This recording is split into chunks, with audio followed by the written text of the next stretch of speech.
Ang araw ng pamamahinga. Iniutos ng Diyos kay Moises na sabihin niya ito sa mga Israelita. Sundin ninyo ang aking ipinag-uutos tungkol sa araw ng pamamahinga. Dahil tanda ito ng kasunduan natin hanggang sa susunod pang mga henerasyon. Sa pamamagitan nito malalaman ninyo na ako ang Panginoon na pumili sa inyo na maging mga mamamayan ko. Dapat ninyong sundin ang ipinag-uutos ko tungkol sa araw ng pamamahinga, dahil banal ang araw na ito para sa inyo. Ang sino mang lalabag sa ipinag-uutos ko sa araw na iyon ay dapat patayin. Ang sino mang gagawa sa araw na iyon ay huwag na ninyong ituring na kababayan.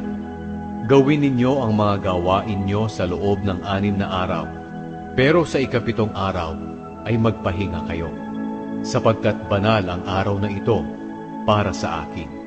Papatayin ang sino mang gagawa sa araw na ito. Kaya kayong mga Israelita, dapat ninyong sundin magpakailanman ang ipinapagawa ko sa inyo sa araw ng pamamahinga hanggang sa susunod pang mga henerasyon. Ito ang walang hanggang tanda ng walang katapusang kasunduan natin. Dahil sa loob ng 6 na araw, nilikha ko ang langit at ang mundo, at sa ika-7 araw ay nagpahinga ako. Pagkatapos ng pakikipag-usap ng Panginoon kay Moises sa bundok ng Sinai, ibinigay niya kay Moises ang 2 malalapad na batong sinulatan ng kanyang mga utos, na siya mismo ang sumulat.